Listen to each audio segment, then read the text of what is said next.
हाय, आज problem number 15 जे advance 2024 का paper 1 का मैथमेटिक्स का सॉल्यूशन का सीरीज चल रहा है। तो आज प्रॉब्लम नंबर 15 को डिस्कस करेंगे।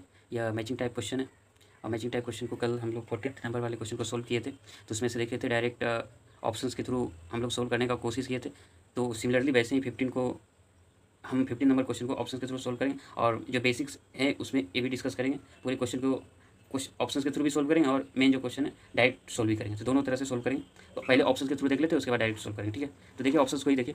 ऑप्शंस में क्या है, अपने पास मैचिंग टाइप में क्या दिया, पी क्यू आर एक तरफ दिया, एक तरफ क्या दिया, 1 2 3 4 5 दिया। अब इसमें से पी के लिए 1 भी हो सकता है, 2 भी हो सकता है, 3 भी हो सकता है, 4 भी हो सकता है, 5 भी हो सकता है। क्यू के लिए सिमिलरली हो सकता है, आर के लिए 1 2 3 4 कोई भी ऑप्शन सही हो सकते हैं। तो आपने जब ऑप्शंस में जाएंगे, जो करेक्ट ऑप्शन ABCD में दिए हैं, तो पी के लिए 4 हो सकता है, पी के लिए 2 हो सकता है, पी के लिए 4 हो सकता है, पी के लिए 2। अब इसमें से चेक कीजिएगा तो पी के लिए 2 बार 4 हो सकता है, अब पी के लिए 2 हो सकता है। इसका मतलब है कि पी के लिए 2 ही ऑप्शन अवेलेबल है। ऑप्शन के तो ए दिया गया है कि इसमें से तो पी के लिए 2 हो सकता है या पी के लिए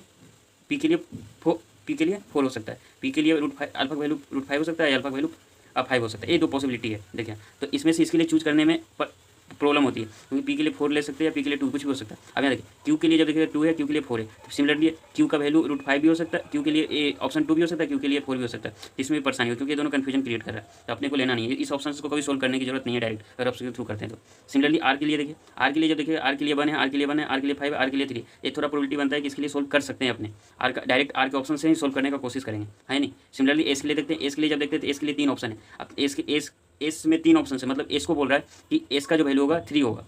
इसके लिए करेक्ट ऑप्शन जो मैच करेंगे तो 3 होगा। दैट मीन्स बीटा वन जो होगा कोऑर्डिनेट -2 और 6 होगा। तो ए इसके लिए अब इतने मेहनत से कोई बनाया गया ऑप्शन है। अब चलिए ह्यूमन बीइंग का नेचर समझिए, कोई भी ह्यूमन बीइंग होता है, इतने सीधे से कोई क्वेश्चन बनाएगा और ये ऑप्शन इस तरह से क्रिएट करते हैं, तो उसका टेंडेंसी रहेगा कि इस तरह से स्टूडेंट को उलझाए कि इसमें से 3 3 3 अब कहाँ से सोच पाए। तो इतना आप समझ पाइएगा आप इस चीज़ को कि एस के लिए इतना मेहनत किया, तो इसका मतलब कि एस के लिए कन्फर्म है कि एस के लिए 3 ही होना चाहिए। अब 100% श्योर नहीं बोल सकते कि होगा ही, मे भी हो सकता है एस के लिए 5 हो जाए, लेकिन इसके लिए क्या है कि अपने को रिड्यूस कर दिया ना ऑप्शन एस के लिए, तो एस के लिए या तो 3 हो जाएंगे या ये 5 हो जाएंगे। अब 2 ही प्रोबेबिलिटी बनती है, ये 3 या 5 हो जाए। तो इतने शिद्दत से बनाया, तो मान के चलिएगा, क्योंकि एग्जाम में लगभग 3 आवर्स का पेपर 51 क्वेश्चन सोल्व करने रहेंगे और अपने आप में एक तरह का ट्रिकी क्वेश्चन होता है और वहाँ पर टाइम कंज्यूमिंग तो होगा ही मैथ्स। तो इसमें से आप रिड्यूस कर सकते हैं टाइम कंज्यूमिंग को। अब कैसे रिड्यूस करेंगे, इस तरह से। तो इसके लिए 3 इतने मेहनत शिद्दत से बनाया, तो इस ऑप्शन को भी हम चूज नहीं करेंगे सोल्व करने, हम डायरेक्ट कैसा करेंगे। इसमें भी कंफ्यूजन है, इसमें भी। अब इसके लिए क्योंकि इतने शिद्दत से बनाया, तो इसका मतलब है कि एस के लिए जो रहेगा वैल्यू 3 ही रहेगा। हम चाहे तो एस के लिए 3 रहेगा, तो ऐसा कर सकते हैं, एस के लिए 3 डायरेक्ट चूज कर सकते थे, हाँ या नहीं, इसके लिए 3 चूज कर सकते हैं। तो ऐसा काम कर सकते हैं अपने को इस तरह से। लेकिन इसके बाद जब इतना कर ले, तो सिर्फ आर ऑप्शन को ही सोल्व कर ले। जैसे आर ऑप्शन क्या है, A1 इक्वल्स क्या होगा, आर ऑप्शन को ही सोल्व कर ले, तो अपने पास ये सारे ऑप्शन इसमें से डायरेक्ट, क्योंकि आर को जब सोल्व कर ले तो कन्फर्म 1 1 भी हो भी सकता है, एक कन्फर्म नहीं कर 1 1 हो सकता है, 5 भी हो सकता है, 3 हो सकता है। लेकिन ये दोनों कन्फ्यूजन क्रिएट कर रहा है। एस के लिए कन्फर्म दे रहा है कि 3 हो सकता है। तो ऐसा करेंगे, अपने आर ऑप्शन को ही डायरेक्ट सोल्व कर लेते हैं और उसके बाद देखते हैं कि डायरेक्ट आपको जस्ट बन जाएगा, ऐसा परेशानी ही नहीं होगा। सिर्फ फिगर ड्रॉ कीजिए और आंसर आ जाएंगे। अब ऐसा ये डिसाइड नहीं करेगा आर के लिए 1 हो सकता है, अब कहेगा सर ये दोनों सेम हो गया था, आर में या ए भी हो सकता है, कि कन्फ्यूजन है कि नहीं है, एक कन्फर्मेशन नहीं देता। इसलिए जो हमें प्रॉब्लम क्रिएट कर रहा है उसी ऑप्शन को डायरेक्ट सोल्व कर लेते हैं। इस तरह से क्वेश्चन फ्रेम किया रहता है ना, कि आप सोल्व कीजिएगा ना, तो देखिएगा कि आपको उसी डायरेक्शन में जाकर डायरेक्ट आंसर भी आ जाएगा। तो करके देखते हैं, समझ में आ जाएगा। क्वेश्चन पढ़ते हैं, तो सिर्फ आर ऑप्शन को ही चेक करना, बाकी सब अपने आप आंसर आ जाएगा। देखिएगा, लेट द स्टेट। अब इस तरह से अपने को चूज कर ले किस ऑप्शन को सोल्व करनी है, तो आर को ही सोल्व कर देते हैं, तो अपने पास डायरेक्ट सारे के सारे के लिए प्रॉब्लम क्रिएट हो जाएगा। क्योंकि अगर 1 आ गए, तब तो फिर एस के लिए सोल्व करना होगा, एस के लिए 3 आ रहा है कि नहीं, अब 3 के लिए तो फिर क्यू को सोल्व करना होगा। तो इस तरह से नहीं बनाते जे एडवांस का क्वेश्चन, आपको इस तरह से बनाया रहेगा कि आप मतलब प्रिडिक्ट कर पाइएगा किसको चूज करनी है। ऐसा नहीं रहेगा। देखिएगा 14 देखे थे, किस तरह से चूज किए थे, फिर 15 16 17 15 हम बताएगा, 16 17 भी बताएंगे। तो देखिएगा इस तरह से फ्रेम ही किया रहता है कि आप खुद ही प्रिडिक्ट कर पाइएगा। लेकिन एक दिन में नहीं आएगा, वो टाइम जिस तरह सोल्व करते जाएगा मैचिंग टाइप क्वेश्चन, उसके बाद आपको पता चलेगा कैसे करना। ठीक है, तो पढ़ते क्वेश्चन, उसके बाद देखते हैं डायरेक्ट अपने आर को सोल्व करनी है।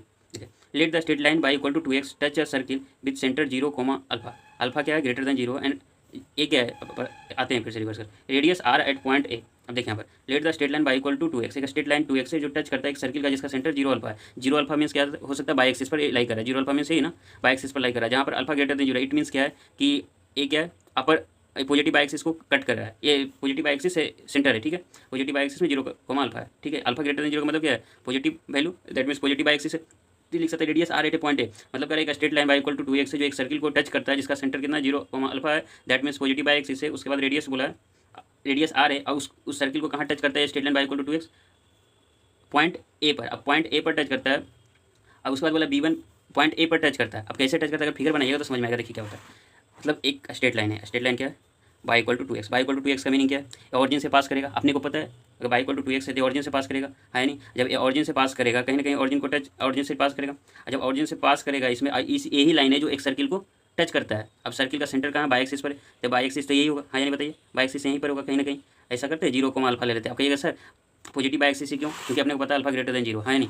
तो वही है, तो अपने पास इसको टच किया, तो जब टच किया तो इसका मतलब है कि इसको टच किया तो ऐसा रहेगा, है नहीं। इस पर परपेंडिकुलर खींच ही सकते हैं, बोलिए परपेंडिकुलर होगा कि नहीं होगा। अब कहिएगा सर क्यों होगा, क्योंकि पता है सर्किल है और यहाँ टच किया कोई टेंजेंट है, और टेंजेंट क्या होता है सेंटर से, टेंजेंट यहाँ पर टेंजेंट मतलब परपेंडिकुलर हो जाएगा। अच्छा परपेंडिकुलर हो जाएगा तो यहाँ से पता है कि रेडियस ऐसा होगा, है नहीं बताइए, ऐसा होगा ना जी, होगा कि नहीं होगा, सही नहीं है लेकिन इस तरह का बनेगा, ठीक है। तो अपने पास ये इसको टच करेगा। अब इसको जब टच करेगा तो आप ही बताइए, इसी पॉइंट को A1 बोला है, देखिए क्या बोला, let the straight line y equal to 2x touch a circle with the centre 0, alpha alpha greater than 0 and radius r at point ए। पॉइंट A1 पर टच किया। अब पॉइंट A1 पर टच किया तो बताइए पॉइंट A1 कहाँ लाई कर रहा है, बाई इक्वल टू 2x पर, है नहीं। अपने को क्या निकालना था, आपने क्या ऑप्शन चूज किए थे, आर के लिए। आर के लिए कौन सा, आर के लिए क्या था, A1 का वैल्यू निकालना था। A1 कोऑर्डिनेट का वैल्यू क्या होगा, यही निकालना था ना। तो अपने को A1 ही चेक करना। अब सर A1 कैसे चेक करेंगे, तो अब यहाँ पर देखिए A1 के लिए A1 का कोऑर्डिनेट क्या हो सकता है, पॉसिबल बताइए। अब y equal to 2x straight line का इक्वेशन है, अगर x इक्वल टू k ले ले तो बाई इक्वल टू 2 k आ जाएगा, तो k और 2 k होगा, हाँ यानी बताइए k और 2 k होगा कि नहीं होगा। इसका मतलब अगर इसका वैल्यू 1 हो जाए तो इसका वैल्यू 2 हो जाएगा, इसका वैल्यू 2 हो जाए इसका वैल्यू 4 हो जाएगा। अब कहेगा sir positive coordinate that means first coordinate भी होगा, क्यों होगा।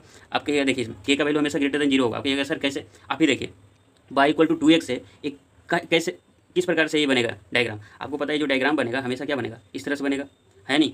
बताइए इस तरह से बनेगा कि नहीं बनेगा। अब ये सर थर्ड क्वाड्रेंट बनेगा, यहाँ से इस तरह से बनेगा, तो इस तरह नहीं होता। अगर यहाँ से बनाइएगा तो ये जब भी सर्किल यहाँ से पास करे, क्योंकि नीचे तो सेंटर नहीं आ सकते, सेंटर जब भी आएगा तो अपर क्यों रहेगा, है नहीं, पॉजिटिव एक्सिस को। तो जिस तरह से डायग्राम बनेगा तो k और 2 के, तो k का वैल्यू हमेशा क्या जाएगा, ग्रेटर देन 0 हो जाएगा, है नहीं। अच्छा k का वैल्यू ग्रेटर देन 0, k क्या माने, x इक्वल टू के लिए, इस पॉइंट को लेने के लिए वेरिएबल ले ले बाई इक्वल टू 2x, इस किसी लाइन, इस लाइन पर कोई पॉइंट लेना है k और 2 के ले ही सकते, है नहीं बताइए। तो जब लिए तो पॉइंट A1 को k और 2 के ले लिए। अब पॉइंट k और 2 के ले लिया, अपने को क्या किस ऑप्शन को चेक करना था, r और A1 को चेक करना। अब बताइए जो ऑप्शंस दिया है यहाँ पर चेक कीजिए, -2 4। अब k और 2 के है और k equal to greater than 0, ये संभव है, k का वैल्यू तो निगेटिव हो ही नहीं सकता, इस ऑप्शन को छोड़ दिए। कोऑर्डिनेट वाले वैल्यू को देखेंगे क्योंकि A1 क्या है कोऑर्डिनेट, -2 और 6, ए भी नहीं चेक कर सकते, 2 और 4 डायरेक्ट देखिए आपका आ गया कि नहीं आंसर। अपने कुछ करना है, एक डायग्राम बनाना था, सिंपल था। अब डायरेक्ट आप यहाँ से भी अगर सही से आप सीखे होंगे पढ़े होंगे तो यहाँ से 0 को अल्फा यहाँ से डायरेक्ट A1 को यहाँ से चेक कर सकते हैं, क्योंकि पता है कि जो स्ट्रेट लाइन है A1 पॉइंट पर लाई कर रहा है नहीं, जो स्ट्रेट लाइन A1 पॉइंट है कहाँ लाई कर रहा है, A1 पॉइंट स्ट्रेट लाइन पर लाई कर रहा है। इसका मतलब है, लेकिन इसमें कंफर्म नहीं करेगा जो पॉइंट है ये फर्स्ट क्वाड्रेंट में लाई करेगा, k का वैल्यू यहाँ पर जो पॉइंट लेंगे ये कंफर्म नहीं करेगा कि इधर है फर्स्ट सेकंड क्वाड्रेंट में, थर्ड क्वाड्रेंट में। जब डायग्राम बनेगा तभी कंफर्मेशन मिलेगी, है नहीं। तो इस तरह से चेक कर सकते हैं, क्योंकि -2 और 4 भी हो सकता था, ये भी हो सकता था अगर सेकंड इधर वाले क्वाड्रेंट में रहता तो सेकंड क्वाड्रेंट में और थर्ड क्वाड्रेंट में, इस तरह से। लेकिन डायग्राम बनाएगा तो कंफर्मेशन मिल गई अपने को कि जो ये जो पॉइंट होगा ये क्या होगा, k और 2 के ही होगा, दैट मीन k का वैल्यू ग्रेटर देन 0 होगा। इसका मतलब पॉसिबिलिटी ये तीन ही ऑप्शन कोऑर्डिनेट वाला, या तो फर्स्ट हो सकता है, या 2 हो सकता है, या 5 हो सकता है। तो अपने पास 1 1 अब 5 3 दिया था, 3 तो संभव ही नहीं है। और यहाँ पर क्या हो सकता है, -2 4, ए भी नहीं होगा, ए भी नहीं होगा। अपने पास जो ऑप्शन दिया 5 होगा। तो इस ऑप्शन के थ्रू आप डायरेक्ट सिंपल एक डायग्राम बनाइए और डायरेक्ट अब पूरा क्वेश्चन पढ़ने की जरूरत भी नहीं पड़ेगी। देखिए यहाँ पूरा क्वेश्चन पढ़े, आपने क्या निकाल लिया, आर का जो ऑप्शन कौन सा होगा, करे 5 हो जाएगा, 5th नंबर ऑप्शन सही हो जाए। तो अपने पास आर का जो वैल्यू, आर का जो ऑप्शन है 5th नंबर का मैच कर रहा है, ए सी नंबर ऑप्शन में, तो डायरेक्ट आंसर लिख सकते थे सी। आया समझ में कि नहीं आया। इसकी कोई ज़रूरत नहीं है अपने को पूरे क्वेश्चन पढ़ने के लिए, अगर सिंपली अपने को प्रिडिक्ट कर पाए कि कौन सा ऑप्शन को अपने क्वेश्चन में बनाने हैं। तो इस तरह से फ्रेम ही किए जाते हैं कि आपको मे भी इंटेंशनली ना हो एग्जामिनर का जो जिस तरह का सेट किया हो, लेकिन उनका इनडायरेक्ट तरीके से इस तरह से फ्रेम ही किए जाते हैं, आपको कहीं ना कहीं प्रिडिक्शन मिल जाएगा, क्वेश्चन को सोल्व कर पाइएगा आसानी से। तो एक ऑप्शन के थ्रू सोल्व हो गया, अब क्वेश्चन को डायरेक्ट सही तरीके से सोल्व करते कैसे सोल्व करना है, ठीक है। तो वो भी सीख लेते हैं। तो क्वेश्चन यहाँ तक पढ़ चुके, डायग्राम बना चुके, k और 2 के हो गया। अपने को क्वेश्चन का आंसर आ गए, लेकिन क्वेश्चन का आंसर आने से नहीं होगा, अपने को कंसेप्ट भी सीखने की किस तरह से हो सकता है कि अपने को प्रिडिक्ट नहीं कर पाएगी एग्जाम में, तो क्या करेंगे, तो अपने को पूरे प्रोसीजर के साथ गुजरना पड़ेगा। तो गुजरते यहाँ तक हो गया, डायग्राम हो गया। अपने को पता है कि स्ट्रेट लाइन है, बाई इक्वल टू 2x है, कहाँ ए बाई इक्वल टू 2x है, ये टेंजेंट है किस पर है, एक सर्किल पर है, और क्या करता है, टच करता है कहाँ, पॉइंट A1 पर, है नहीं। उसके आगे पढ़ते, इतना तक बोला है। उसके बाद बोला है let B1 be the point on the circle, बोला है B1 एक पॉइंट है सर्किल पर, such that the line segment A1 B1 is a diameter of the circle. देखिए अब बोला है कि A1 पॉइंट B1 एक सर्किल पर लाई कर रहा है, तो यहाँ लाई कर रहा है, इस प्रकार से लाई कर रहा है कि A1 B1 जो बनेगा, A1 B1 क्या होगा, एक लाइन सेगमेंट होगा, वो लाइन सेगमेंट क्या है, डायमीटर ऑफ द सर्किल है नहीं। Diameter of the circle A1 B1 जो है डायमीटर ऑफ द सर्किल है, क्या है, डायमीटर ऑफ द सर्किल, है नहीं। दिया है क्वेश्चन में, पढ़ लीजिए सही से। Let B1 be the point on the circle such that the line segment A1 B1 is diameter of the circle. That means इसका मतलब A1 B1 कहाँ लेकर है, डायमीटर A1 B1 पर डायमीट्रिकली अपोजिट पॉइंट पर है नहीं। तो ये दोनों A1 B1 अपोजिट पॉइंट पर, तो A1 B1 हो गया। तो अपने को A1 क्या था, k, 2 के था, अपने को नहीं पता क्या होने वाला। अभी B1 के बारे में भी निकालना था, हमें नहीं पता, तो बाद में निकालेंगे, रखते हैं अपने पास।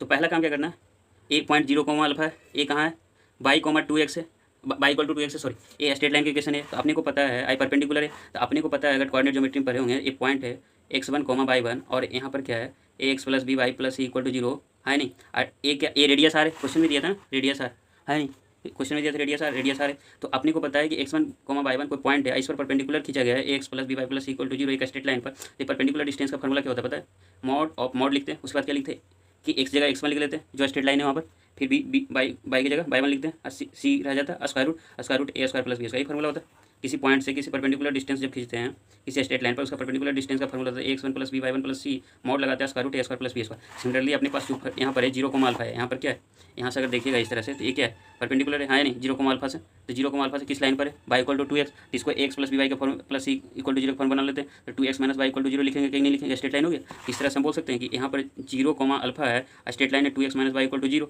इसका परपेंडिकुलर डिस्टेंस r मतलब रेडियस है, तो r बराबर जब फॉर्मूला लगाएगा तो मॉड लगाएगा, है नहीं बताइए, जब मॉड लगाएगा तो क्या लिखेगा बताइए, तो 0 लिखेगा, x की जगह क्या लिखेगा 0, क्योंकि यहाँ पर x की जगह क्या लिखे थे x1 लिखे, तो यहाँ लिखेगा 2 × 0, है नहीं माइनस अल्फा, है नहीं स्क्वायर रूट क्या लिखेगा बताइए स्क्वायर रूट, अभी एक एक्स का कोफिशिएंट लिखते थे क्या स्क्वायर, तो 2 का स्क्वायर आप प्लस माइनस 1 का स्क्वायर, है नहीं, तो क्या आ जाएगा r बराबर कितना है बताइए, r बराबर आ जाएगा मॉड ऑफ अल्फा, क्योंकि 0 हो जाएगा mod of alpha square root 5। अब अपने को पता है कि अल्फा ग्रेटर देन 0 है नहीं, दिया था अल्फा ग्रेटर देन 0, तो इसका मतलब एक मॉड ऑफ अल्फा, तो अल्फा निकाल सकते हैं स्क्वायर रूट 5, तो r का वैल्यू कितना आएगा अल्फा बाई रूट 5, है नहीं बताइए, तो r बराबर अल्फा रूट 5 आ गया। तो अपने को करना है सिंपल क्वेश्चन, इसके बाद क्या आ जाते हैं इस कंडीशन का भी यूज करना है, let alpha plus r equal to 5 root 5 है, इसका यूज करते हैं, ठीक है, इसका यूज करते हैं, अल्फा प्लस आर 5 रूट 5 है। अभी अल्फा बराबर क्या निकल के है बताइए, अल्फा सॉरी गामा आर बराबर क्या निकल के है अल्फा बाई रूट 5, इसका यूज कर लेते हैं, तो अल्फा आर बराबर क्या अल्फा बाई रूट 5 आया था, तो 5 प्लस रूट 5, तो ऐसा करते हैं अल्फा कॉमन ले लेते हैं, रूट 5 प्लस 1 हो जाएगा, अब बाई रूट 5 हो जाएगा। अब यहाँ से क्या कीजिए रूट 5 कॉमन कर लीजिए, रूट 5 कॉमन हो गया, तो रूट 5 प्लस 1 आप कहेगा सर ऐसे कैसे, तो 5 को लिख सकते हैं रूट 5 इंटू रूट 5, हाँ या नहीं,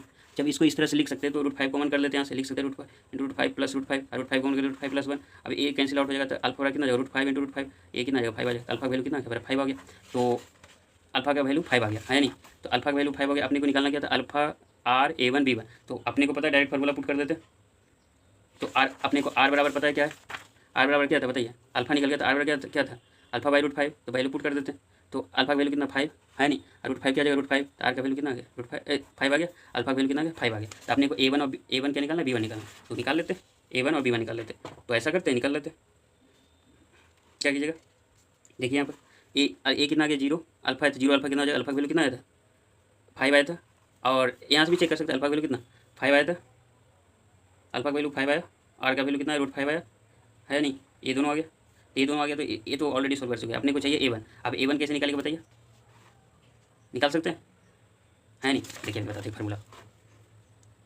A1 अपने को पता है, यहाँ से गौर कीजिएगा, यहाँ पर गौर कीजिएगा, 0 है, 0 से क्या इस लाइन पर परपेंडिकुलर खींचा गया, 0 मीन्स ये जो पॉइंट है सेंटर है, सेंटर से इस पॉइंट पर क्या खींचा गया, इस straight line y equal to 2x पर परपेंडिकुलर खींचा गया, तो उसी का यूज करेंगे अपने। और यहाँ पर क्या है k और 2k, अब अगर बाय द रेडियस का भी यूज कीजिएगा तो डायरेक्ट निकाल सकते हैं आप। अब कहिएगा सर कैसे निकालेंगे, इसका वैल्यू पता है रूट 5 है, हाँ नहीं बताइए, आर का वैल्यू भी जस्ट निकाल लेते ना, रूट 5 आया था, और 0 k 2k, तो डायरेक्ट फार्मूला यूज कर लीजिए, उससे भी बना सकते हैं। तो अपने को पता है ये डिस्टेंस है, ये क्या था 0 अल्फा है, और ये कितना था k और 2k था, इसका वैल्यू रूट 5, अल्फा का वैल्यू निकाल सके 5 है नहीं, तो इसी का यूज कर लीजिए, डायरेक्ट आंसर निकाल लेते निकाल लीजिए। तो डिस्टेंस फार्मूला सीख लीजिए, k माइनस 0 का whole square root plus 2k minus 5 का होल स्क्वायर, है नहीं, इक्वल टू रूट 5 का स्क्वायर, है नहीं, सॉरी रूट 5 हो जाएगा क्योंकि रेडियस का फॉर्मूला डायरेक्ट, तो अब स्क्वायर कीजिएगा तो k square plus 2k minus 5 का होल स्क्वायर प्लस रूट 5 का होल स्क्वायर, है नहीं बताइए हो जाएगा। अब जब a कीजिएगा तो कितना आ जाएगा, तो k square plus 4k square plus 25, है नहीं, फिर क्या कीजिएगा बताइए माइनस 5 2 जा 10 और 10 2 जा 20 के इक्वल टू रूट कितना आ जाएगा 5 आ जाएगा। अब a कितना आ जाएगा 5k square plus 25 minus 20k minus 5 equal to 0, है नहीं। अब यहाँ से कीजिए 5k square minus 20k plus 20 equal to 0। अब लिखिएगा k square minus 4k, 5 common कर दीजिए तो 4k प्लस 4 इक्वल टू 0, तो k माइनस 2 का होल स्क्वायर, तो k बराबर 2, अब k बराबर 2 आ गया तो k का वैल्यू 2 ही होगा। अब k का वैल्यू 2 आ गया तो यहाँ पर रखिएगा 2, तो a1 कितना आ जाएगा बता दीजिए, a1 कितना आएगा, a1 इक्वल टू k और 2k था, तो 2 रखिएगा तो 2 और 4 आ जाएगा। तो जो ऑलरेडी हम लोग निकाल चुके हैं ना डायरेक्ट बेसिस में, है नहीं, k का वैल्यू 2 के ऑप्शन के थ्रू निकाले थे, तो a1 निकल गया। अपने पास b1 निकालना, अब कहेगा सर b1 कैसे निकालेंगे, अब मिड पॉइंट फार्मूला से निकालेंगे, अभी चेक करते हैं। देखिए मिड पॉइंट b1 क्या है, a1 और b1 क्या है, डायमेट्रिकली अपोजिट पॉइंट है नहीं, a1 b1 एक लाइन सेगमेंट है और जो क्या है डायमीटर ऑफ द सर्किल है, तो ऐसा बोल सकते हैं कि जो सेंटर है वो मिड पॉइंट है a1 b1 लाइन सेगमेंट का, तो उससे फार्मूले का यूज कर लेते हैं। अब कहेगा सर कैसे यूज करेंगे, देखिए यहाँ पर अपने को पता है a1 b1 क्या है, डायमेट्रिकली अपोजिट पॉइंट है, यहाँ सेंटर होगा, सेंटर क्या है 0 अल्फा है, तो अल्फा वैल्यू क्या निकाले थे 5 निकाले थे, है नहीं। और a1 अभी जस्ट निकालने 2 और 4 निकाले, है नहीं, तो b1 निकालना कैसे निकालेंगे, अपने को पता है, अगर पता होगा a b है, b है, a और b है 2 पॉइंट है, x1 और y1 है, फिर x2/2 है, और ये जो मिड पॉइंट रहे C, तो मिड पॉइंट का फॉर्मूला क्या होता है पता है, ये दोनों को कोऑर्डिनेट x कोऑर्डिनेट को जोड़ के हाफ कर देते हैं, y कोऑर्डिनेट को जोड़ के हाफ कर देते हैं, ये आता है मिड पॉइंट। तो सिमिलरली वैसे इसको मान लीजिए कुछ h और यानी तो p स्मॉल p और q मान लीजिए। अब इस तरह से मानिएगा तो स्मॉल और p क्या कीजिएगा, तो p + 2 अब i2 कीजिएगा तो 0 होना चाहिए, है नहीं। फिर सिमिलरली ऐसे कीजिएगा q + 4 अब i2 = 5 लिखिएगा, है नहीं। यही कीजिएगा ना, क्योंकि क्या बोले थे इसमें, जब x1/1 रहा x2/2 रहा, मिड पॉइंट का फॉर्मूला कोऑर्डिनेट कैसे निकालते हैं, जो x कोऑर्डिनेट को सम करके हाफ से डिवाइड कर देते, y कोऑर्डिनेट को सम करके हाफ से डिवाइड कर देते, तो मिड पॉइंट का कोऑर्डिनेट निकल जाता है। सिमिलरली इसमें करेंगे, जब कीजिएगा तो p + 2 = 0 आ जाएगा, p बराबर कितना आ जाएगा, -2 आ जाएगा। दैट मीन्स इसका b1 का x कोऑर्डिनेट कितना आ गया, -2, और q + 4 = 10, q बराबर कितना 10 - 4, q बराबर कितना आ गया 6 आ गया, है नहीं। तो -2 और 6 आ गया कि नहीं आ गया, बताइए। तो b1 कितना आ गया, -2 और 6। तो अपने पास क्या क्या निकल के आया बताइए, अल्फा का वैल्यू 5 आ गया, आर का वैल्यू √5 आ गया, a1 का वैल्यू कितना आ गया 2 और 4 आ गया, अब b1 का वैल्यू क्या आ गया -2 और 6 आ गया। देख लीजिए करेक्ट ऑप्शन कौन हो जाएगा। तो अल्फा का वैल्यू कितना है 5 आया, और आर का वैल्यू कितना है √5 आया, a1 का वैल्यू 2 और 4 आया, b1 का वैल्यू -2 और 6 आया। तो ये देख लीजिए, तो p किससे मैच कर रहा है 4 से, p 4 से, ठीक है। और q किससे मैच कर रहा है 2 से, q 2 से मैच कर रहा है, q 2 से मैच कर रहा है, ठीक है। आर किससे मैच कर रहा है 5 से, आर 5 से, देखिए सी ऑप्शन नंबर हो जाएगा। तो करेक्ट ऑप्शन क्या हो जाएंगे, सी हो जाएंगे, है नहीं। तो अपने को पता चल गया कि क्वेश्चन ऑप्शन के थ्रू भी सोल्व कर सकते हैं। अगर ऑप्शन अगर प्रिडिक्ट नहीं कर पाए कि कौन सा ऑप्शन को डायरेक्ट सोल्व करने हैं, तो आपको इस मेथड के थ्रू पूरा, अब देख लीजिए टाइम तो लगेगा 1 to 2 to 3 मिनट तो एटलीस्ट लगेंगे, क्योंकि इतने सारे अगर आप बहुत ज़्यादा है तो आसानी सोल्व कर पाइएगा, नहीं तो ऑप्शन के थ्रू करते तो बहुत आसानी से, I think with in the 1 minute आप सोल्व कर पाइएगा। तो इसका यूज कर सकते हैं इस टैक्टिक का। तो थैंक यू।